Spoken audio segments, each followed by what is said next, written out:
Today's seminar has been sectioned in 3 parts. The first part, we will hear opening statements from MINAM, which is the Ministry of Environment in Peru. We will also hear opening statements from the Federal Ministry of Environment, Nature Conservation and Nuclear Safety BMU as funders of the IKI program. And lastly, we will also hear an opening statement from Zukunft Umweltgesellschaft, known as ZUG, as the managers of the IKI project. The second part, next slide please.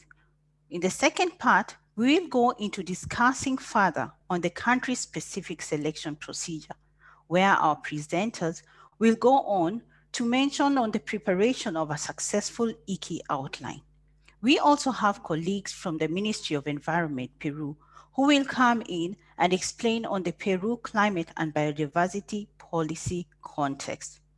The last part of this seminar will be the question and answer section, whereby we give you a chance to send in your questions and whereby our presenters and experts will be able to address your questions. Once again, may I reiterate that for those who are joining, kindly log in using your full names and organization, and use the Q&A icon found at the bottom of your screen to send us any questions you may have in relation to the content that will be presented. Next slide, please. I would now like to welcome our first speaker from MINAM, Rosa Morales Saravia, to give us an opening statement. Welcome, Rosa.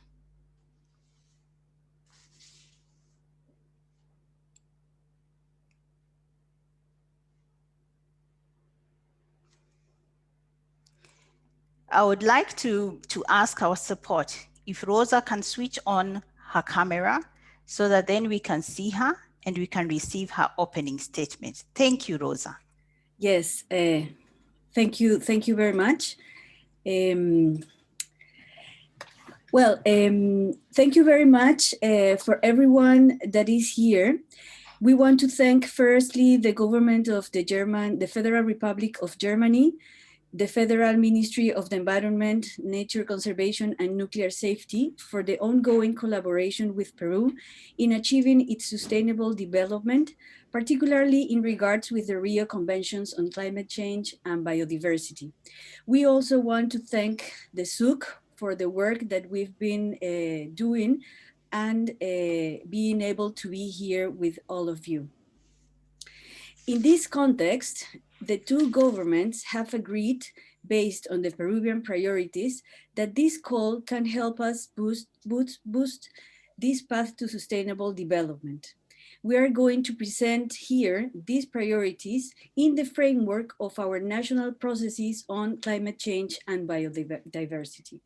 This, of course, should not be seen as separate issues. Rather, the synergies between climate action and biodiversity conservation bring the opportunity to generate evidence on the importance to tackle the main crises the world and countries face, and mainly in the context in which we are at this very moment. Thank you very much. Thank you very much, Rosa, for that short opening statement and for recognizing also the support that we have received so far from you. I would now like to call upon Barbara Schaefer, who is the deputy head of the International Climate Unit at the BMU. Barbara, please. Thank you, Sarah, and thanks to everyone who's joining here. A very warm welcome to all of us, and especially to you, Rosa. We've had quite some time that we spent together in the realm of IKI and climate negotiations over the past.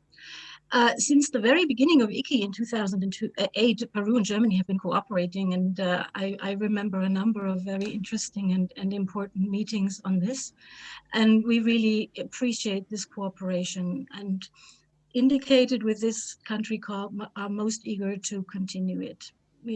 I'm pleased to say that we're currently implementing a total of 48 projects, which are 9 bilateral and 39 global and regional projects, with a focus on mitigation, biodiversity, and forests. IKI projects with Peru are selected in 2 tracks. We have a country call, the one that we're talking about right now. And also we have an annual IKI thematic call, which is an annual competition geared to regional projects in consortia structure. This call has established itself also as a central element in the IKI in recent years, alongside the bilateral cooperation. The country calls of IKI are the modality of BMU to cooperate with most of its partner countries on the project side. We've jointly with our partner countries discussed topics on the cooperation, and we carry it out now in close cooperation also in the future. Country calls, not only with Peru, but with a number of other countries, typically develop 2 projects per country in the range of in between 12 to 15 million euros, also to be implemented by consortia with a very high local content, which is absolutely important to us. We've had a very fruitful discussion between MINAM and BMU over the course of the last 2 years on scope and focus of this country calls, and we're happy to have this call open since December 2020. Now, today, we want to exchange with you the funding priorities. We expect 2 ambitious, highly ambitious projects with a variety of implementing institutions and, as I said, high local content that will support the implementations of Peru's priorities with regards to climate change and biodiversity. I would now like to extend special thanks to the colleagues from MINAM who have relentlessly worked with us over the course of the last months and years, and also to those who participate today, give you an idea of what they expect from the project selected under this country call, and answer any questions you might have. I much look forward to the discussion. Thank you. Thank you so much, Barbara, for starting us up and giving us something to think about the country calls. We will get more in this discussion during the second session of this seminar. First of all, I would like to welcome Esther, who will, from the ZUG, to give us an opening statement. Welcome and good afternoon or good morning. My name is Esther Zippel. I'm head of IKI coordination, selection procedures, and bilateral arrangement at ZUG. ZUG is BMU's program managing agency. We are providing technical and as well as administrative support to the ministry in all stages of the IKI funding program. In fact, we act as the IKI secretariat. As a facilitator of the IKI selection procedures, we are very happy to host this first online seminar on a country-specific selection procedure together with BMU and the Peruvian Ministry of MINAM. With this online seminar, we hope to offer additional guidance on Peru's funding priorities, but also on the IKI country-specific selection procedure to answer your questions and to encourage a diverse set of actors from all around the globe to submit their project ideas. The IKI online platform is open since the 15th December last year, and project outlines can be submitted until 7th April this year. Having said this, I wish you a fruitful seminar with your presenters and panelists, and thank you for your participation. And now I would like to hand over to Sarah again. Thank you very much, Esther. And thanks for clarifying who ZUG is. This is one question that keeps coming up now and again, so that we can clarify who ZUG is and who the IKI Secretariat is and how it is connected. Thank you for that. Now I would like us to move on to the second part of this seminar, and this is on the country-specific selection procedure. Hereby, I would like to welcome my colleagues. First, from BMU, I would like to welcome Birte Derricks, who's working also in the International Climate Unit. I would also like to welcome a colleague from the IKI Secretariat, Sarah Teller-Tokarska. And at the end, we will also have colleagues joining us from MINAM, and this is Cristina Rodriguez, as well as Jessica Amanzo. Please, Birte, the floor is yours. Thank you, Sarah. Thank you very much. Buenos dias and good day, dear colleagues. I'm very happy to see so many people join in. We are almost at 200 people participating, which is great to see. I'm going to talk briefly about the so-called IKI country calls from a BMU perspective. And my colleague Sarah T from the IKI Secretariat will go into more of the technical details in a few minutes. And just for those who are new to IKI, I would like to give a very quick summary of how IKI works and what we do. As you can see here on the slide, we have been financing climate and biodiversity projects since 2008, projects that happen worldwide. And on the right, you can see the four funding areas that we work in, which are mitigation, adaptation, natural carbon sinks, and biodiversity. I have to say that, however, these lines between the funding areas have become a bit blurry over the last few years. So we don't have necessarily projects that are only adaptation, for example. I would like to highlight also that IKI is a significant component of German international climate finance and biodiversity finance as well, as we have funded over 700 projects in total with a funding volume of almost 4 billion euros. Next slide, please. However, I think I would like to skip this slide because Barbara has already elaborated on the different approaches that we have in IKI. On the one side, we have the country call, which we are talking about today for Peru. And on the other side, we have the thematic call, but also smaller funding programs, which are the IKI medium grants and the IKI small grants program. And you can find information on that on our IKI website. Yeah. And so I come to the part now, which is probably most interesting for all of you. What does IKI, what does BMU want to see in a IKI project outline? What is important for us? I would like to refer you first of all to the funding information that you have probably all seen and hopefully also read, which is published on the IKI website for the country called Peru. I would still highlight some of those points today. And on this slide, you first see the context. For us, it's very important that the project and already the outline ensures a strong link to the political agendas and strategies of the partner countries, as well as the involvement of partner ministries in the planning, especially relevant here for the country call process. It is also important for us to see possible cooperation and synergies with projects, can be IKI project, but also other projects that are happening in the country, in the region, that you highlight these possible synergies, but also, of course, avoid duplication with similar projects. And another point that I wanted to make here is, even though the outline and concept are often written by different people, it's just a thing that happens when you create a consortium, please ensure that the bits and pieces fit well together. Yeah, on this slide, we have the local involvement. Barbara already mentioned it before, that for us, the involvement of local actors is very important. We have something that we call local content, which is that we mean that at least 50% of the funding should be implemented through local actors. This obviously means that you also need to indicate very clearly in the project concept, but also in the budget, how you plan to achieve this. With regards to the project consortium, of course, it is very important to see the experience of the consortium lead and all the partners that are part of the consortium reflected in the outline. But we also always need to verify if the experience that you have in the context, in the topic, and in the region fits well to what we are looking for in the funding information. Which is why we ask you to also clarify in the projects, in the documents that you hand in, that the competencies of all consortium partners are specified and considered in the distribution of the work packages.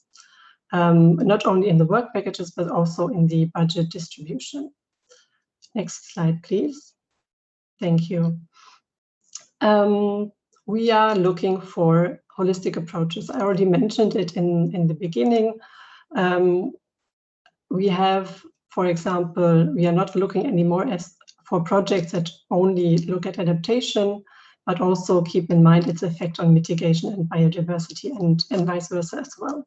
This is already quite nicely reflected, I find, in the funding priorities that we have formulated together with MINAM, because they are already cross-sectoral projects. The project, of course, should pursue ambitious goals and should be designed to produce quantifiable results. Projects funded by IKI should also contribute to social and economic transformation towards this low emission, and climate resilient society, whilst also protecting our environment. We also ask you to include considerations on upscaling and sustainability already in the project concept. And lastly, let me talk quickly about impact logic.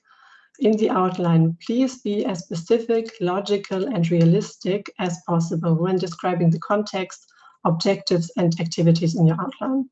Please already include concrete implementation activities as examples so that the achievement of the objectives and the logic behind the concept becomes clear to us. Present the impact logic in a consistent way using the tools provided via the IKI website.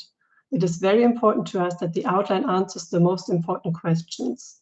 What do you want to do? How do you want to do it? And why do you want to do it? I think I just stop here and thank you very much. I'm looking forward to your questions in the Q&A section and encourage you to hand in your very best outlines for this country call with Peru.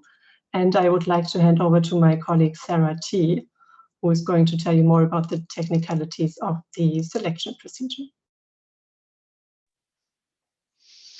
Thank you, Birte. Thank you very much. And hello and welcome from my side as well, from ZUG. And I would like to guide you a bit through a lot of questions, but in a very short time. So I will tackle who is actually invited to submit what, when, and how. Let me get to the prerequisites first. So who can actually apply to this call for proposals, or actually to this selection procedure of outlines? You see the box with eligible organizations, and you can also find it in the funding information under chapter 6. So there's a lot of organizations that are eligible. And it is important to note that Peruvian government institutions, so ministries or other representatives from governments, are not eligible to apply for IKI funding. However, they can be involved during the implementation, but they cannot receive any funding. And likewise, the same rule applies for other government institutions from other countries. Generally, if we look at the funding that has been earmarked for this selection procedure, it's between 12 and 15 million, what we have heard before from already from Barbara. And that applies to a single project. So there's always one project selected for each funding priority. And the funding period will be between 5 and 7 years. And each project in the end must be consistent with at least one of the 2 funding priorities. The funding priorities will be discussed more in detail by our colleagues from MINAM just right after my part. You will always apply in a consortium, meaning that at least 2 organizations have to work together to submit an outline. It cannot be an organization on its own, and of course it can be more than 2 as well. The submission deadline is on the 7th of April. It's the Central European time that counts at midnight. And we would kindly ask you to submit with the complete documentation. I will talk a bit more on the next slide around what you actually are invited to submit. In terms of criteria, you will find a whole list of 13 exclusion criteria and 23 assessment criteria in Annex 1. We will not go through this in detail right now because we want to really focus on your questions, but you will find that in the funding information. Next slide, please. So then how do you actually submit your outline? Important to note is that it has to be in English. Only English outlines are accepted, and only in an online form. So we have an online platform that you can go to. You will find that on the IKI website, and you can also see the links at the very end of our presentation, where you also have the option to actually download a Word template, because of course it's not always convenient to only work directly into an online form, but there you can actually see all the sections that you also see on the right here, listed all the different parts that consist, that our online outline form actually consists of. The entire outline that needs to be submitted consists of 3 different parts that you see listed here below. So first one is this online outline form that you will fill in online. Then second one is the concept note that needs to be uploaded that will describe your project idea in more detail, and that will include the OECD results chain. You see also here on the slide the link to the template that you can use to describe your OECD results chain and the impact logic with the theory of change. And thirdly, you will also upload an organizational chart of your consortium to explain better how the different entities involved in the consortium will work together. Sorry. Next slide, please. Thank you. And here you see when to submit and what happens afterwards. So as I said before, the 7th of April is our deadline for the submission of outlines.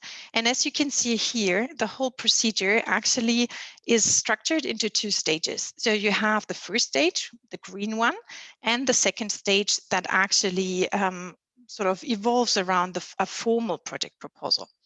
So in the first stage, we speak about a project outline, and that is what you're invited to submit by the 7th of April. Then we take around 6 months of evaluation through different steps by which we actually decrease the number of outlines. And it's a joint cooperation between MINAM and BMU, and we support that as ZUG as well, of course.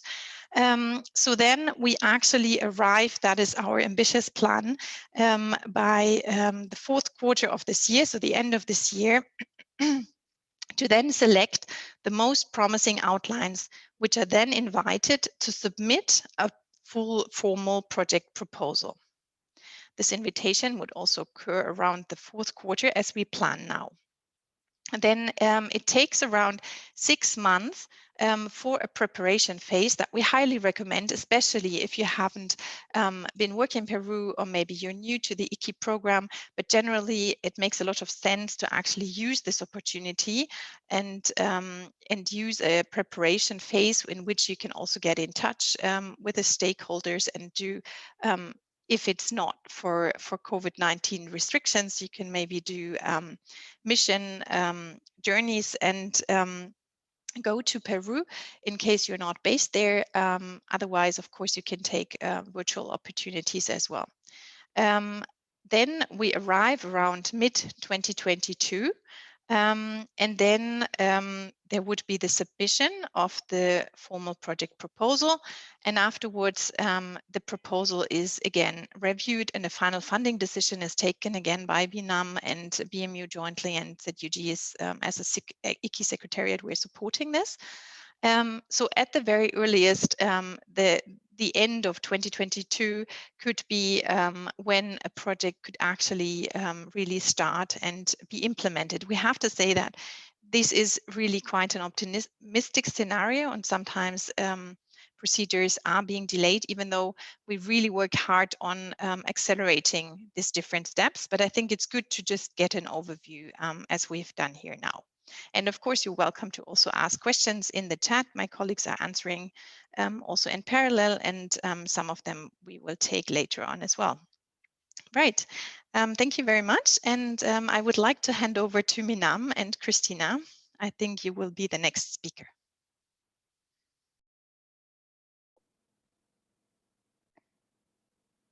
Thank you for the pass. Good morning and good afternoon, everybody. I hope you hear me well.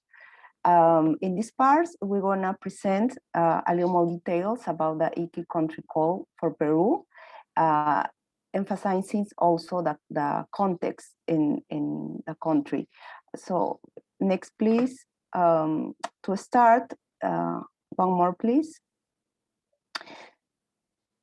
Okay, to start, we want to show, mention the national priorities.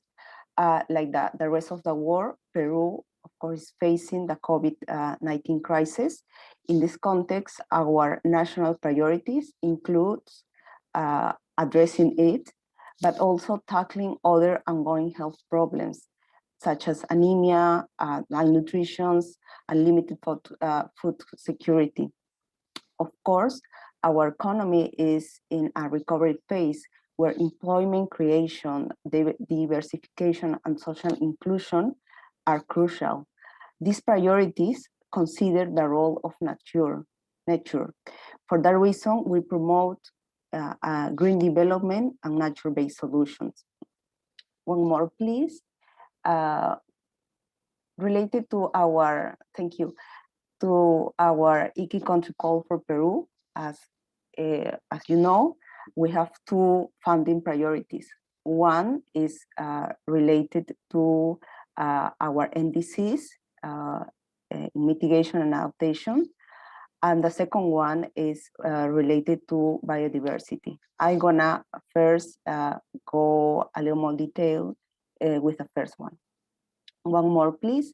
So in this first funding priority, we would like to share the overview Peru's climate policy. One more, please.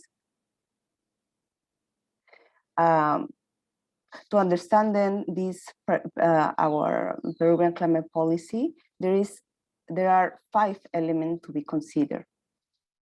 First, Peru passed in 2018 the Framework Law on Climate Change, which established public policies for a comprehensive approach to climate change management and defines the role and responsibility involved across the 3 levels of government, national, regional, and local. This was followed in December 2019 by the adoption of its bylaw that was drafted after a broad participatory process, which include public and private sector, academy, civil society, and with a special focus on the indigenous communities and women. The second element is Peruvians NDCs, the NDCs that aim 30% greenhouse emission reductions compared to our business as usual scenario by 2030, plus an additional 10% reduction conditional on international cooperation. Mitigation efforts primarily concentrate on energy and land use change, and forestry sectors. In adaptation, these NDC are include today 92 measures in 5 priority areas: agriculture, forest, fishing and aquaculture, health, and water. The implementation is, the NDC implementation is based on roadmaps that were drafted by a temporary multi-sectoral working group created in 2017. And here we have the participation of 30 ministries, our National Center of Strategy Planet, and MINAM. Third, we have the National Strategy on Climate Change that was approved in 2015.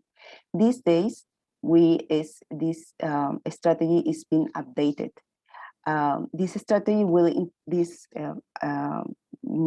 the updating of the strategy will include a long-term vision for reaching carbon neutrality and ensuring climate resilience development by 2050. The last 2 elements are the National Adaptation Plan and the Climate Finance Strategy, both under construction, with expected date of publication in February and June, respectively. Finally, it's important to highlight the Peruvian climate change management approach is based on its integrated, intersectoral, multi-level approach with a broad stakeholder participation, such as private sector, indigenous population, women, among others. Next one, please. Now I want to talk about the first, this first funding priority related to the Peruvian NDC. This priority seeks to contribute to the implementation of adaptation and mitigation NDC measures, including a territorial approach and the inclusion and participation of the 3 levels of government, as well as the private sector and civil society. We focus in strategies that are related first with the NDC implementation. We hope that the project support the NDC implementation at national level, at the same time promoting a territorial definitions, providing technical assistance and ensuring synergies between adaptation and mitigation NDC measures. As I mentioned before, a multi-stakeholder participation is important, and it means encourage participation of government actors as well as not state actors. Next one, please. Between our not state actors, private sector is key. We expect that this initiative to enhance the engagement of private sector, including the design of finance instruments. Also, the 3 coding approaches must be incorporated in the initiative. These 3 approaches are gender, intercultural, and intergenerational approaches. Finally, it is important to reflect in the proposal how the current situation of COVID-19 can become seen as an opportunity to ambitiously integrate the environmental sustainable agenda as a fundamental element of our development strategy, promoting carbon neutrality, circular economy, resilience, and also nature-based solutions. One more, please. To finish this part of this first funding priority, I would like to remember that we expect to include 2 components. One is more related to capacity development, capacity building to all actors that are involved. And the second component is related to the implementation, design and implementation of the different adaptation and mitigation measures. In this part, we have present some joint package of these measures. These 2 packages has been grouped in like 2 topics, as you see. One is water management, supply and sanitation, and the second package is energy and transport. So for this second component, we, as I said, we will focus on the implementation of these different topics and sectors of areas. So far, this is the first part of the presentation. Now I'm gonna give the floor to my colleague, Jessica Manso.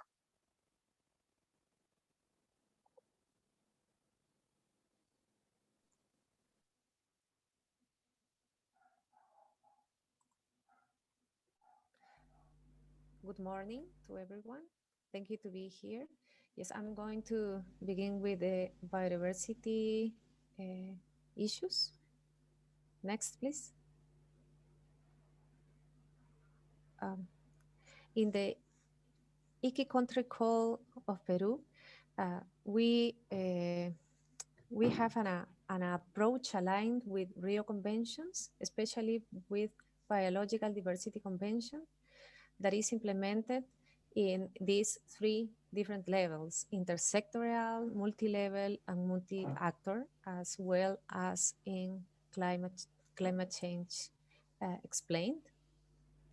And these different levels are being implemented by the National Strategy of Biological Diversity to 2021 that is being updated at a date. Also, it's important to consider that the national approach also consider the gender, the intercultural and intergenerational approaches that have to be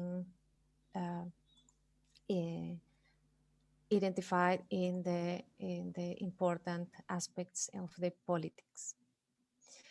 And the priorities that are important to the government and to the IKI country call is to improve the status of biodiversity and maintain the integrity of the ecosystem services it provides. Increase the contribution of biodiversity to national development. Reduce direct and indirect pressures on biological diversity and its ecosystem processes. Also, strengthen the capacities of the 3 levels of government for the sustainable management of biodiversity, because they have different ways to involve in the impact on the ecosystem, positive or negative. Also, improve knowledge and technologies for the sustainable use of biodiversity and the revaluation of traditional knowledge. We see this especially in this time of pandemia, of the COVID, that the technologies is also very important for the local communities. Also, strengthen the cooperation and participation of all sectors on the population for the governance of biological diversity. Next, please. Thanks. We know Peru is a mega diverse country. That's why have a great natural capital that brings more than 15% of the GDP, that is gross domestic product, for more than 10 millions, for more than, 34 millions of population in the country, and 2.2 million of rural families that depends of the goods and services of natural ecosystems. We encourage that the projects should develop pilots for the sustainable management of biodiversity, focused on native and campesino communities and other local actors that are the most closest actors that can take decisions about the use of that natural resources. Also including capacity building as well as ecosystem recovery and conservation activities. Also develop sustainable business models with a productive focus on biological diversity in different ecosystems with different species, promoting eco and biobusinesses to reduce the impact in the forest and reduce the carbon emissions. Next, please.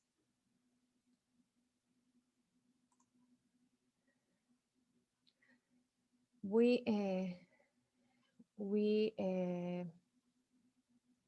identified that the intervention strategy could have to be focused on the territory, because we are convinced that it's necessary in these times, in this phase of our development, that we have to involve the local communities and the local level in these activities. We need to develop pilots, like models of examples of successful experiences, that we have diverse successful experiences, economically, environmentally, and social, sustainable, cultural, pertinent, and inclusive, with fair distribution of benefits, considering the Nagoya Protocol. Focus also on indigenous and campesino communities, most of which strong depend on healthy ecosystems for their survival, food security, and prosperity. Next, please.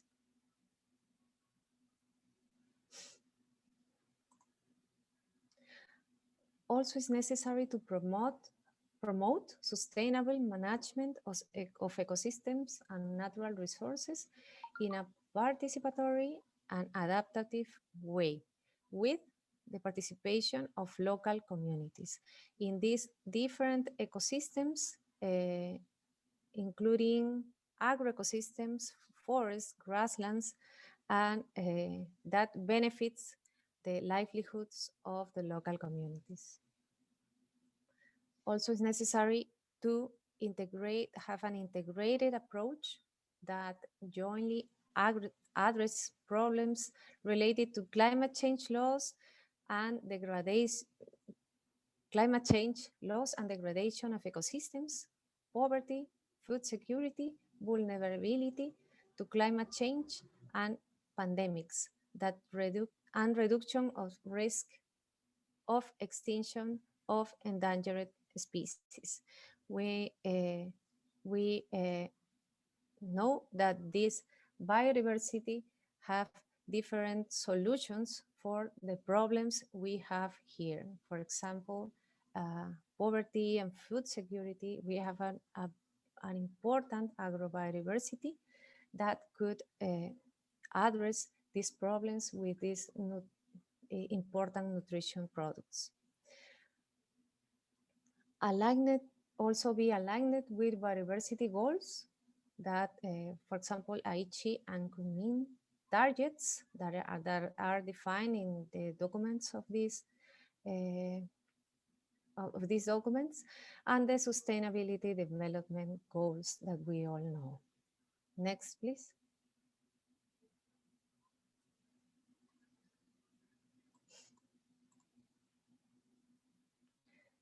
Also, it's necessary to strengthen governance at all levels that we show initially, especially at the community and other local levels, like municipality, districts, and other organizations and these local levels. It's necessary to promote connectivity and functionality in and among natural protected areas, considering also other effective areas-based conservation measures, the OMECs, that are conservation concessions, forestry concessions, private conservation areas, etc., can make this landscape to be covered of these different conservation measures. Also promote bio-enterprises and value chains based on Amazon and Andean resources and harvested from standing or cultivated forests using traditional and ancestral methods and practices that have to be recovered or reinforced. Promote also traceability and other mechanisms to guarantee sustainability of agriculture, forest, and hydrobiological products. For example, the deforestation-free environmental standards, fair trade, and other mechanisms. Next, please.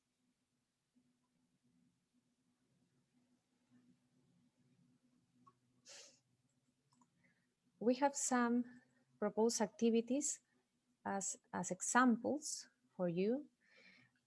The first one that we can mention is recovering and conservation of agrobiodiversity using the recovery of ancestral and good practices and revaluing it in the management and administration of native genetic resources and their wild relatives, because we know that these wild relatives have a great potential for the for make best products in the time with these new genes that we can use to identify these solutions for temperature, for plagues, and others. Also, it's important, as example, to develop pilot experience to demonstrate that the participatory co-management of communities of standing forest resources is a viable and economical, environmentally, and social sustainable way to develop productive activities that benefit these populations for this and the livelihoods. Also, pilot experiences to recover and enhance productivity of natural grasslands, also bofedales that are Andean peatlands, and other Andean ecosystems that benefit high Andean population livelihoods and addresses climatic change challenge, especially because we have an overgrazing activities due to cattle, to the increase of the cattle in these areas that are impacting in the communities in these ecosystems. Also, recover of water, sowing and harvesting ancestral traditional practices that have evidence that impacts positively in the recovering of these hydrological ecosystem services, but are necessary to increase the areas of these activities of recovery of sowing and harvesting water. Also, co-management of fisheries with communities and other local groups also is other kind of activities that you could include in the proposals of this IKI project. So we are pleasure to be here, and we will going to be in the question and answers space to answer your questions. Thank you.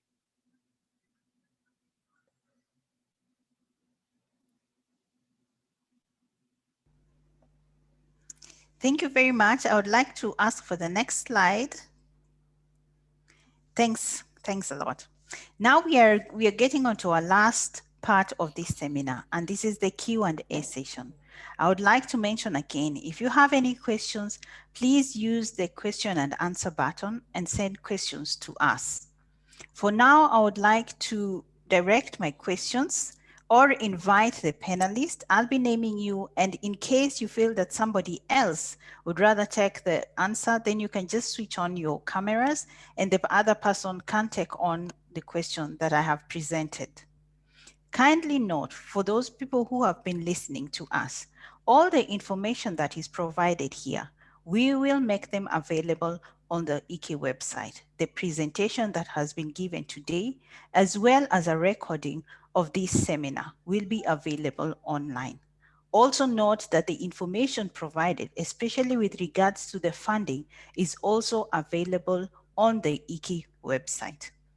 I would now like us to get into our question and answer session. Yeah, I thank the last part of the 4 people who presented. And so I would like to start my questions with the people who gave us their opening statements. And my first question, I would like to refer it to Barbara. But before we get into discussions with Barbara, I would just like to mention that we have quite a number of questions that we would like to be addressed from MINAM, and this regarding with the funding priorities. So before we get on to looking at the funding priorities and the questions that we have here with regards to the funding priority, I would like Barbara to answer first and foremost on whether it is preferred or requested to have a German NGO or party in the consortium. Thank you very much, Sarah. Thank you very much for the question. And the clear answer is no. that it doesn't have to be a German NGO integrated into the consortium. Yes. Thank you for the short answer, Barbara. I would like to just stay on you a bit, because you gave me a short answer. I'm allowed to stay on you a bit with more questions, yeah? And you talked about local actors, yeah? But how strong does the involvement of local actors need to be? I think it is quite clearly stated in the RFP. We expect a strong involvement, and as Birte said, we're looking for strong consortia. That means that a mixture between competence and local base and political orientation of the consortia is given. It's also not, that's not exactly precise. I cannot tell you we want 50% and more. It can be less than 50% local content. It can be much more. It's really a question what kind of project proposal you are about to present to us. The general idea of local content is that we want IKI financing to arrive in the countries where the work is done. Yes. That is my answer. Thank you very much, Barbara.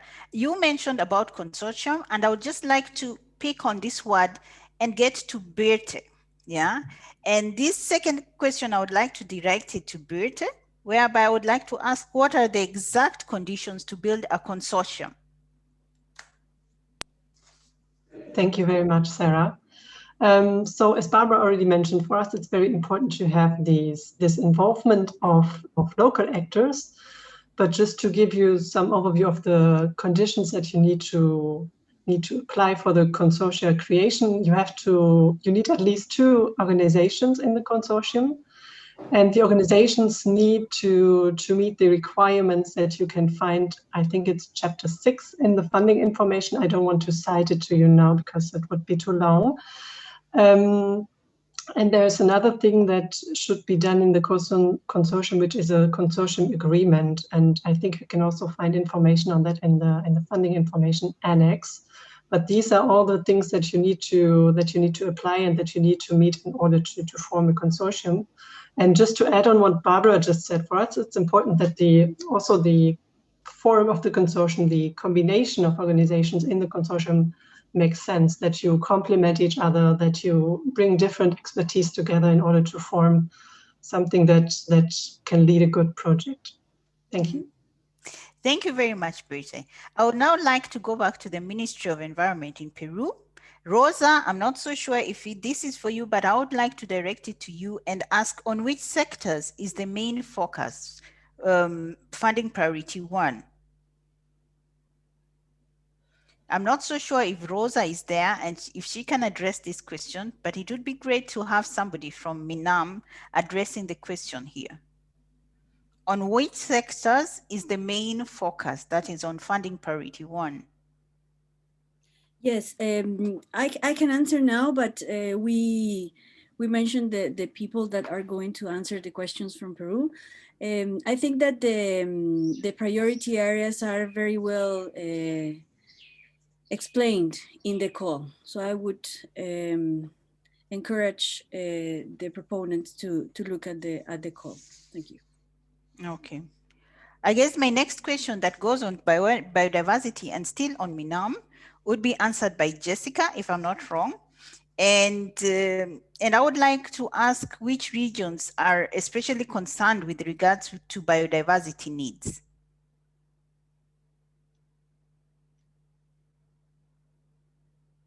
Do we have Jessica online or Jose online who can address the question with regards to biodiversity needs? I will just say it again. Which regions are especially concerned with regards to biodiversity needs? Thank you, Sarah. Everyone knows that for Peru, Amazon is very, very important, not only because biodiversity, but also because climate change. Change of use, deforestation is the source of almost 50% of the emissions, of carbon emissions. So it's one of our priorities, but it's not the only one for sure. So we encourage to include in the proposal not only one ecosystem, one region, but probably 2 or 3 ecosystems of intervention. But the Amazon, you know, represents half of or more of the territory, and for the perspective of climate change and biodiversity, for sure is one of the most important. But also Andean ecosystems, freshwater ecosystems in the coast, marine ecosystems can be included. Thank you very much. Yes, I think dry forest, for sure, dry forest in the north, because Gisela Orjeda was asking because of the dry forest if it can be considered. Thank you very much. Thank you very much. Thank you very much. And just as you mentioned, a thought came to me, and I think you answered it with your question, with what you said, which is our interventions in marine, coastal, and freshwater ecosystems covered under priority 2 and not only land-related ones.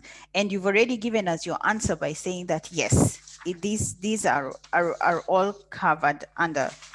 Now, I would like to move my next question and move to ZUG as the managers of the IKI project. And I would like to ask, is an organization allowed to submit multiple proposals? For example, one for the thematic call and one for the Peru country call? Thank you, Sarah. I think I will take that question. Indeed, it's possible to submit multiple proposals, multiple outlines, yet they should be clearly different project ideas. So you can't submit the same project idea twice. And if an outline is submitted, for example, for the thematic call, then ideally it shouldn't be partnered with Peru, because then similarity might be very strong. But generally, yes, there's no limit. If you have very different ideas, you can also submit multiple ones even to the same call. Please stay on, Sarah, because I would like my next question to go to you again, which is how many outlines are selected to go to full proposal stage? Yes, so there's always one outline at the very end selected for funding. To go to the full proposal stage implementation is only one outline per funding priority. However, we cannot say at this moment how many sort of short-lined outlines we will invite to submit a full proposal. To actually submit for full proposal. But at the very end, the funding will go to one project per funding priority. All right. Thanks very much.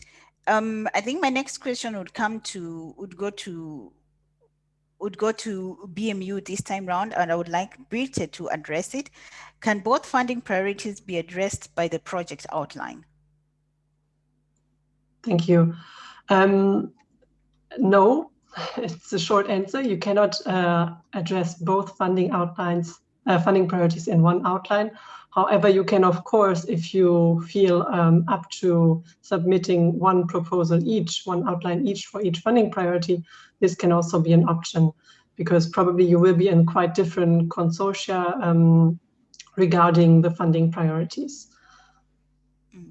And would you know, as you receive the different outlines, do you know how many outlines will actually be reviewed in details? Okay, thank you. It depends very much on the quality and also on the number of outlines we receive. I mean, we have many people here today joining, so I hope there will be a good number of outlines and a good number of quality outlines, but in the end it depends how many outlines we receive and consider as good, in order to see how many we extend to the consultation process. My next question, I would like to go back again to Barbara, as it also touches on political institutions. From the chat, I could tell that you talked a bit on the different institutions, but I would like to ask if or if the people, or can we, or do we need to involve political institutions, entities in Peru? And if so, how many?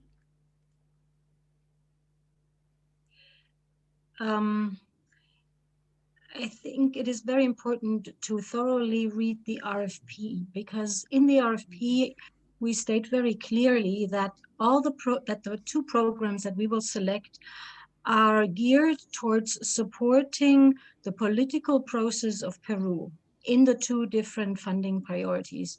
So I don't see a successful proposal without the involvement of political institutions. I really don't see that. So if you wanted to hand in a purely scientific endeavor, that would not fulfill the requests for the RFP. So it is, and I can say that actually with quite some emphasis, because we've been going through 10 country calls, and Peru now is our 11th. And it is very important that you read thoroughly the RFP, because it says, it gives you clear indication of what we expect. And the political support to MINAM is key. Over. And there, actually, Sarah, there was another part of your question. Do you remember that? No, I asked if we should involve political institutions or entities, and if so, how many? Yeah, okay, how many? Well, if you, for example, work with a number of local governments, but also with always with a relation to what MINAM has presented to you in the RFP, then it can be a number of local governments. Thank you, Barbara, for the clear answer. I would like to go back again to ZGG, now looking at process as well, because we have quite a few questions with regards to the process and regards to the outlines. And my first question to Sarah would be, how many outlines are selected to go for the full proposal stage?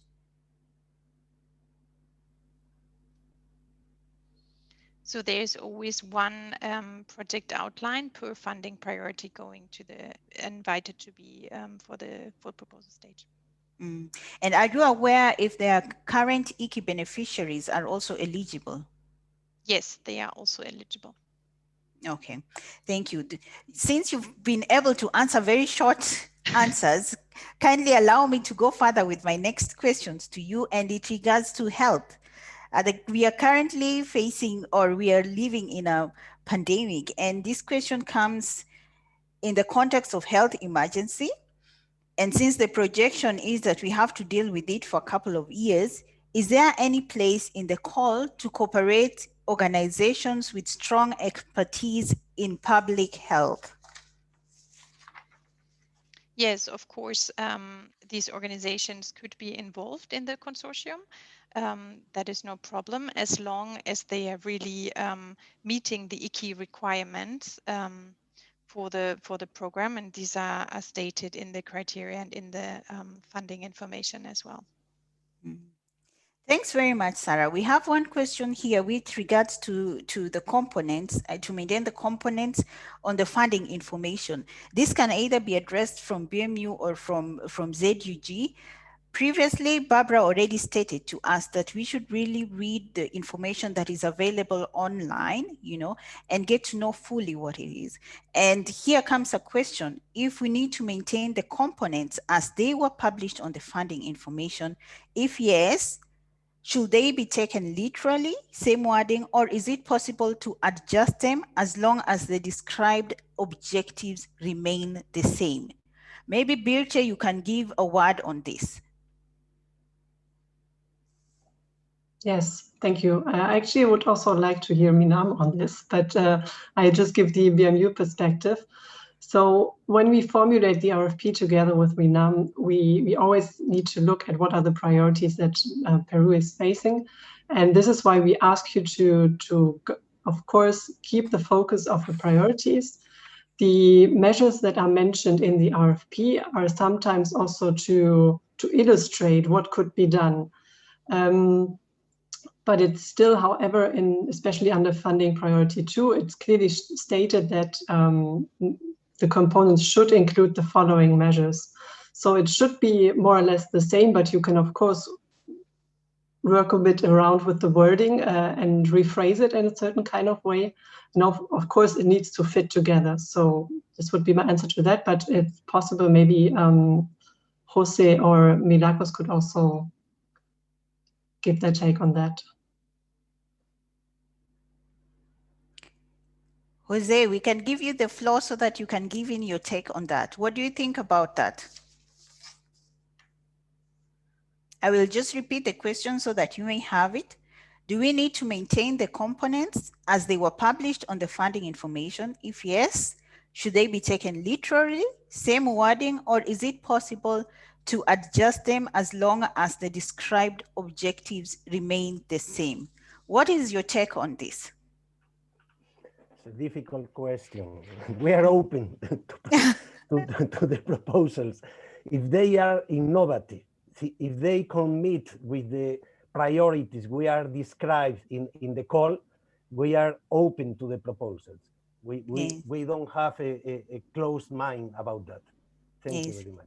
Just related, please stay on for just a minute. Just almost related to this is also the question on whether it is necessary to address all the measures described for each of the component, or is it possible to prioritize them? And this will be part of the evaluation of the project outline. Will this be part of the evaluation? The ecosystem approach says us that we can address only one problem. The problem is integrated. Climate change and biodiversity are very interrelated. So the most components addressed by a proposal is more for us. Not all the components, but not only one component for sure. We will prefer, we will prioritize the more integrated addresses for the problems because they are very integrated and related in nature, in the reality. Thank you very much. Thank you very much, Jose, for clarifying on this. And since we are on the content issues and people are asking about not content but on the procedure issues, I have also another question that goes to Birte, and this is with regards to the concept note. Yeah, and the question asks if we can confirm that the OECD result chain or theory of change must be present until the input and activity level. Therefore, it is not needed to formulate milestones and indicators. I'm really not so sure whether you can address this, but I'll give you the floor to give it a try. And if not, I would ask any of you to just interject and give in your input as well. Thank you, Sarah. Yeah, I was actually checking with colleagues to see if any of us has the clear answer to that, and we don't, but we will take that question with us and try to answer it during this call, and if not, get back to you or put it into the FAQ section on the website. Because This is something that is quite new, the concept of not the concept, but to have a concept note as well, in addition to the outline document. Unfortunately for you, Birte, I have yet another question for you this time round. As your colleagues check, I think you can answer my next question. Yeah.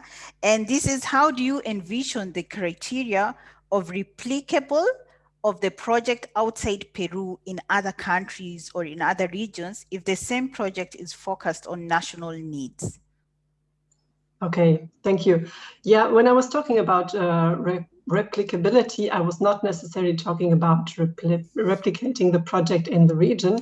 But of course, this is something that could be done, which is why I would already encourage when you write your outlines to include how you would share, for example, best practices, lessons learned in Peru, in the Peru country context, with other projects that are working in Peru, but also with other projects and networks that are working in the region that are, for example, working on the same ecosystems for funding priority 2. This could be something.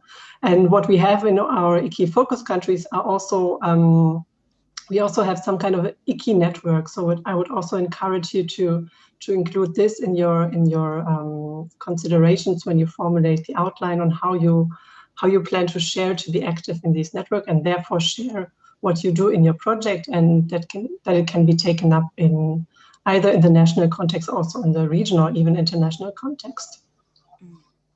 Thank you very much, Birte. I have now questions that I would like to MINAM to address, or rather there were questions that are directed to MINAM. And one of them is if there are prioritized geographic regions for implementation.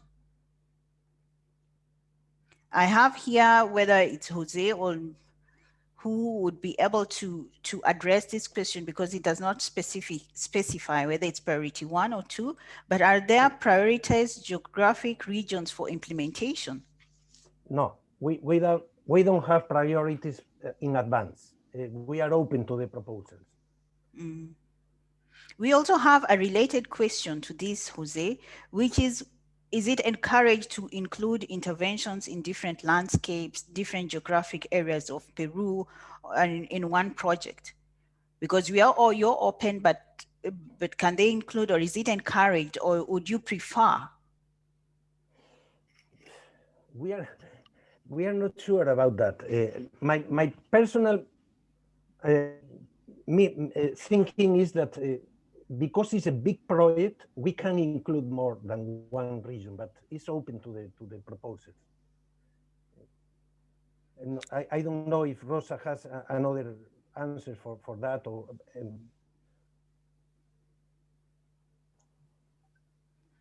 Hello, yes. Good morning. Definitely depends on the approach that the project takes. Definitely that will be, it has to be integral and considering what the proponent is putting forward. So that would be also up to what the proponent is expecting. Thank you. Thank you, Milagros. Please do not go away. Now that you have shown us your face, I will take this opportunity and pull the next question and let you address it and give Jose a break. Yeah. And this question comes from the perspective of engaging private sector to scale climate finance and finance for nature-based solutions. Are there any priority industries for engagement that have been identified? I think that it is important to clarify with the RFP if those industries or companies are linked to the priorities that we have established in the RFP.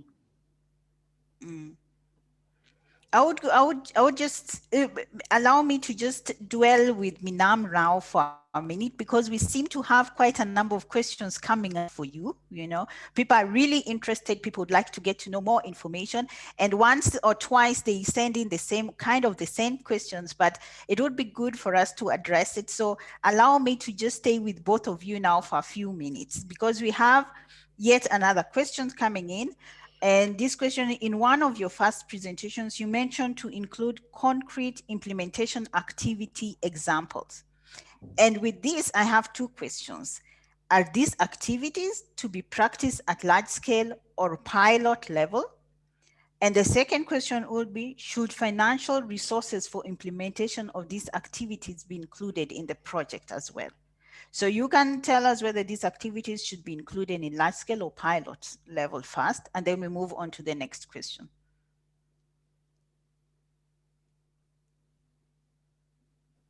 So I'll give it a shot first, and then I can give the floor to Pepe. So definitely it is important to take into consideration that one of the priorities we're identifying is to have a territorial approach in the proposals, that there is support to the subnational governments, to the landscape in general. So that is important, and that should be linked to how the coherence of the proposal is established, and that is also definitely linked to where exactly would the support or the technical assistance should be given. Jose, what do you have to say about it? No, it's okay with Milagros' answer. It's the right answer. Okay. Okay. I would like to, please allow me to just go into one technical questions that I think I should have addressed right at the beginning of it, but I think we can ask here because people are asking for consultation, and the question is whether is it accepted to make consultation to the Ministry of Environment or regional governments for the preparation of the concept note. Would you provide the consultation? So no, the answer is no. We are not in a position to be able to answer any consultations. However, in the case of regional governments, and as I mentioned previously in my previous answer, the idea is to support the territorial, the subnational governments, so they could be part of the proposal as beneficiaries, for example. And the idea is to have an approach that is more linked to this level of government. So that would be up to how the proponent establishes proposes the implementation phase. Yes, thank you very much. I'll now give you a break and move on to BMU now, so that then you can have a breather, yeah? And my question to BMU, which is almost related to what I've been asking Jose, is on the geographic areas, you know? And here comes in a question as to whether on BMU's side, you will look for projects that have a wide geographic coverage, for example, the Amazon, or rather that you go deep into specific geographic landscapes. I would like to ask Britte if she may have an answer for us. Yes, thank you. I think that was it was already previously addressed by Pepe and Milagros as well. I think it needs to make sense in the project concept and the outline that you plan to hand in. And as MINAM has not given you a priority for a region or ecosystem that should be addressed, I think we are quite open for that, but it still needs to be in the Peruvian context. So it needs to be a national project, national approach. Mm-hmm. Okay, thanks very much for clarifying that. Sorry, Jose, that I will come back to you since you're still online, because we have one of the questions that is directed to the biodiversity priority. And the question is for the biodiversity priority. It is mentioned that the involvement of stakeholders must be consistent with the goals of the Escazú agreement. Is expected to be considered specific measures to promote this agreement. I'll just say it again so that you get it clearly. For the biodiversity priority, it is mentioned that the involvement of the stakeholder must be consistent with the goals of the Escazú agreement. Is it expected to consider specific measures to promote this agreement? Escazú was not ratified by the Congress of Peru, so we can't include the promotion of the ratification of this agreement. But the spirit of Escazú is to involve all the local actors and stakeholders. So we will for sure promote the involvement of all the stakeholders, especially local communities and other local groups, for sure. But it's not in our mind to promote the ratification of Escazú. Okay, thanks. I'm not so sure, would you like to point to add on to it, Milagros, or no? That's okay, perfect. Yes. Well, then I'll have a question for you now that we would like to, the participants would like to know if this round of funding will consider projects that support sustainable and climate resilient fisheries.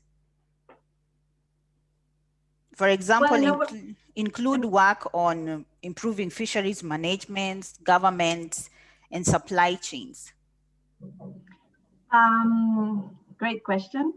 The idea is that it can support the proposal can include supporting different ecosystems. So as part of that, if the proponent considers that fisheries or coastal or marine ecosystems are important to be addressed under this proposal, they should present it, because as we have mentioned before, there is no specific priority on regions or ecosystems. Mm-hmm. Okay. We have yet another question with which regards also priority area 1. And they ask whether while priority 1 is focused on water and energy, and the second is focused on NBS, could the priority 1 include NBS to achieve NDC at local or regional level? I think we answered a similar question before. Pepe answered a similar question before as well. The idea is if we can connect all of these in the proposal, it definitely will be more interesting. The idea is that as all of this process is definitely complex, the idea is if we can identify benefits for both for biodiversity and climate change, that would definitely be something to be very well considered. Yes, thank you very much. I have one request here that has been received, and this is with a question with regards to the health that I had previously put forward for my colleagues from the ZUG. And since you're here, I would like to bring it back up again, you know, and I will just mention it once again so that then we can hear your take on it. You know, I think health is one of the key issues going on right now with the COVID pandemic, and many people have interest to know how they can implement or what they can do in this regard.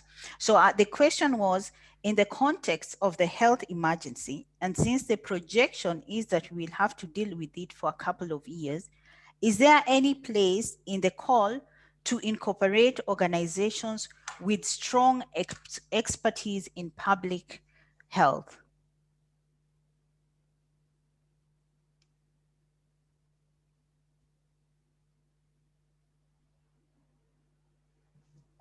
Let me take a shot, and maybe Pepe can mention if I forgot something. I think it's very important to take in consideration the context we are living in right now.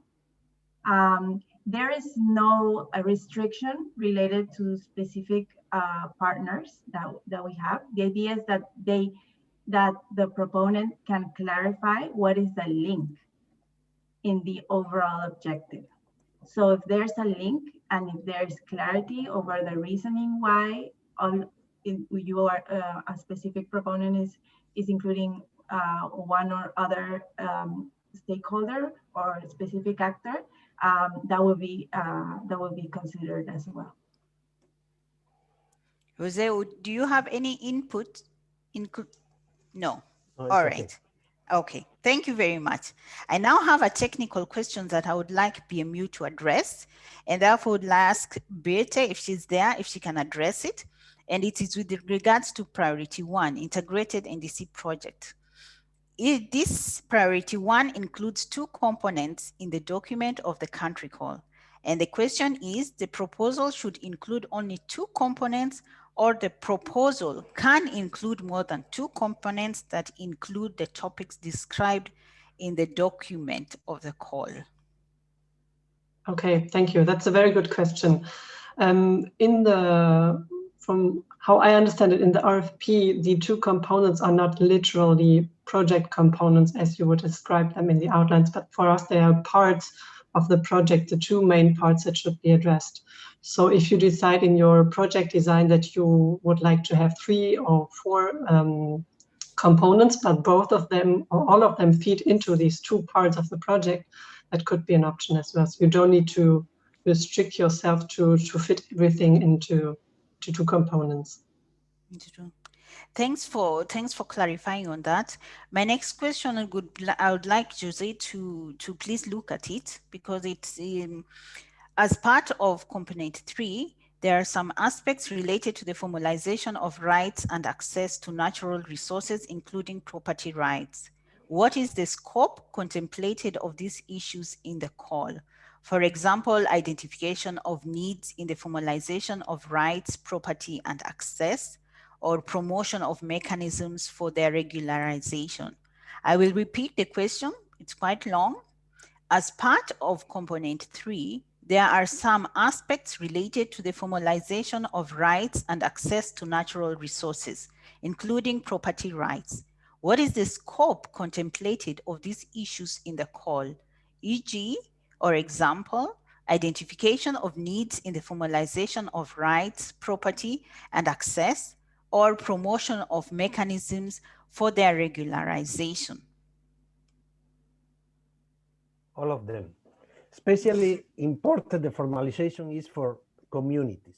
In the Amazon especially, we have a lot of informality in the access of forest resources, also in the fisheries, in water ecosystems, but it's very important for the conservation of natural ecosystems and biodiversity to promote the formalization. Once could be the property rights for local communities. Most of the Amazon communities have no property land title territory. And the same for the access of the natural resources. For example, timber, wild fruits, fisheries, etc. So the formalization could be in both sides, property right or access, legal access to the resources, including water for sure. Mm. Thank you very much. I still have one more question with relation to biodiversity. It's really nice to see lots of questions coming in for biodiversity, I must say. Yeah. And so Jose, will be on you a bit, but kindly be patient with us and pardon us for the many questions that we have. And this question goes, in terms of biodiversity, what is your operational definition? Are local microorganisms included? For sure, it's ecosystem approach. We can exclude any organism from one ecosystem. All must be included because of the ecosystem approach and landscape view also, of course. Thanks very much. And maybe this will be can be taken up by Milagros now. Is it encouraged to propose projects that combine both water, sanitation, energy, transport, or just rather that they focus on one thing? We believe that the creativity of the proponents will be very well received. So definitely, if there is a proposal that can address these issues, it would definitely be of great value. And just related almost to that question would be a question to Birte as well, to the BMU. Do all components for the case of biodiversity priority and measures outlined in the RFP need to be considered? I think this was answered previously, maybe by Jose, but maybe Birte, you can just reiterate again so it is clear for the people. Yes, sure. So as I mentioned already, for the funding priority 1, the components that we mentioned in the RFP are what should be the overall project objectives of the outlines of the projects. If you decide when you do your project design to reshuffle a bit the priorities and name them differently or set a different focus, that is of course possible. It just needs to feed into what we have said in the RFP. Mm-hmm. So as Barbara already mentioned also in the beginning, read the RFP very closely. And also, if our answers now might differ a bit, it's just also that we have personal interpretations of the RFP, which is why we also stick in our evaluation, we will stick to what has been written down in the RFP, because this is what we have agreed on together. Birte, if you would please just hold on, because I have another question, and I would like to note that there are all these questions coming in with relation to terms and what these terms actually mean, you know. So some of the questions might seem similar, but I would ask them again so that then it's clear for the people what these terms actually mean. I think this is key also for us in this seminar. And this question goes to you, and it says, regarding funding priority 1, several, in quotes, possible integrated packages are mentioned. Does the project need to work on all these? Yeah. Yes, thank you. Yeah, it's also a good feedback for us to reconsider our wording that we use in the RFP to make that more clearer for you to understand. So the possible integrated packages that we mentioned under funding priority 1 are used as examples to illustrate what Peru and what BMU ask you to prepare. You don't necessarily need to work on all of them, but just use them as inspiration and also as already an idea into which direction it should go. Mm. We have, since both of you are here, we have a question, and it might not be a question, but mainly more like a comment. And someone says that your answers seem to differ, but I guess I would go back and say that we have on the website, we do have a frequently asked questions document where is always updated. So despite all that is being discussed today, kindly refer to this document online and you might be able to get answers to many of the questions that we receive here today. The answers, it could be that the terms used are a bit confusing, or the answers you might think there's a conflict, but kindly refer to this document and refer to the IKI website as well, where we have quite a lot of information. So now, having mentioned that, I think it's upon me to also address and bring forward what the person says to you, and the person says that regarding the very detailed description of the components regarding the biodiversity topic, the answers from BMU and MINAM seem to differ a bit. Is it possible to reorder the components, possibly merge them into 2 components, if still addressing all or most of the described activities and goals, or should we restrict ourselves as to the very clearly elaborated funding information? That I take it more like a comment or a critique that you could take up. And I don't know if you'd like to respond to this, Birte. Yes, thank you. I mean, this is exactly what I mentioned before, that the components that we mentioned in the RFP, for us, it's more part of the project. It does not need to be the exact component in sense of project design. So if you feel that you can, for example, combine 2 parts that are mentioned in the RFP and merge it into one project component, so to say, I'm sure that's fine. It's just for us to also to structure the RFP a bit, to not have everything in one block, but also give you more detailed information on what do we expect. I hope that clarifies it a bit. Yes, yes. I encourage as well the people who are taking part to please go on the IKI website and get further information. Please always check on this frequently asked document, as it will be updated as well after this seminar with many of the questions that we received here today. Now, getting back onto our content, I would like to ask on water, which importance is given to water during this call? Very important for Peru, for sure.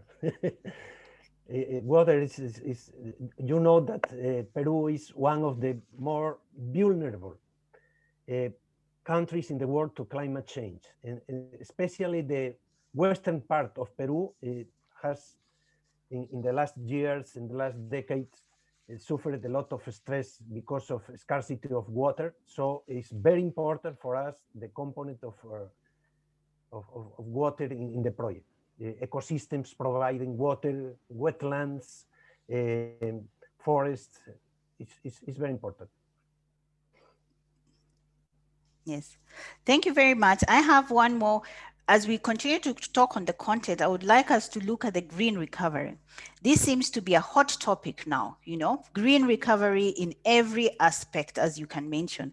And so I would like to find out, are there defined priorities from the country for green recovery, both from priority 1 and from priority 2? I don't know who would like to take first the question. Milagros? So green recovery. Well, I do believe that there are different, there are specific priorities established by the government of Peru under the green recovery and our economic recovery, not only from the Ministry of Environment, but also from the other sectors that have been involved in the RFP. So definitely that should be also considered, especially how can we work together in supporting the creation of jobs under this green recovery is important, but obviously linked to biodiversity, to issues related to the NDCs. So that is important because that's a linkage, and it is an opportunity to promote how this recovery can be greener, considering the overall approach of the RFP. Jose, would you like to also add on to that? Yeah, the nature-based solutions are the clue with green recovery approach for a country like Peru that has almost 1/3 of the population living in the ecosystems, from the ecosystems. And from the perspective of water stress, we also think that the green recovery is the only way for sustainable development in Peru. It's the only way. We have other sectors, but the solutions based in nature are very important for Peru. For example, almost half a million of citizens from the cities of Peru migrated, returned to their communities during the pandemic. So the green recovery means the food security, income, water security for millions of people of Peru. So it's very important, this approach for us. Thank you very much. Thank you very much for your answers. I would like to encourage the people who are taking part to kindly send in any questions that you may have. I think we are almost coming to the end of our session, but I would like to encourage, if you have any more questions, kindly send it in through the question and answer icon, and this we will be able to address. Lastly, I have a question. It might not more be somebody who's looking into your scope and the full scope. However, we've already mentioned that there's a lot of information online that people can refer to. However, I will put forward this question, and it reads that, would a project that is primarily focused on the wide-scale education of women in themes related to sustainable energy and micro-enterprises potentially qualify?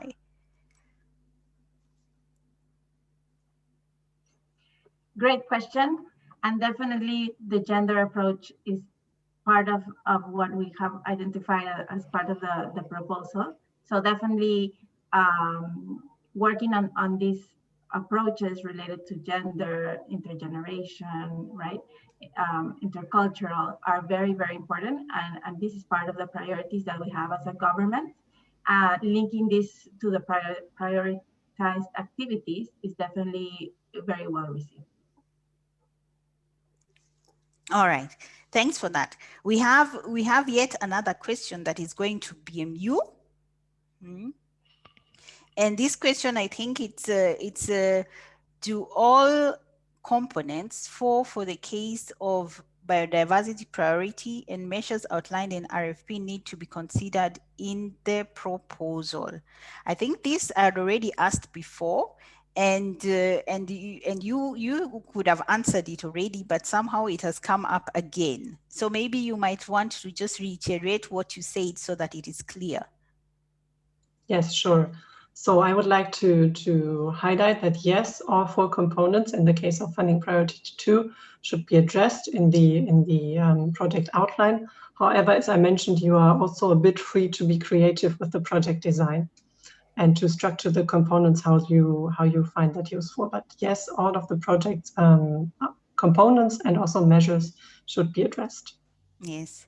Sorry to please just stay online, because we still have one more questions for BMU. It seemed that this question on health should have been addressed by all of you. I first asked it to ZUG, then it was sent to MINAM, and now it has been sent to BMU again, because people would like to really hear your take on this health issue. And I do not look at it in a small matter, because this is really one of the key challenges that we are facing the whole world as a whole world at the moment. So I would like to address it to you now, Briette. Once again, I'll read it. In the context of the health emergency, is there room in the call to incorporate organizations with strong expertise in public health? Yes, thank you. Now the question has arrived with me. Okay. We are aware of the situation. We are also aware that the project will not start right now, obviously. So of course, it's an option to include organizations that work on public health into the project outlines, into the project design. However, it still needs to fit into what we have asked, what we are asking for in the RFP. But you are free to be creative with that as well and to see how this can contribute, especially in the water sector. There might be big options to also work closer with the health sector, for example. But this is something where it still needs to fit into the project, into the RFP that we have formulated. All right.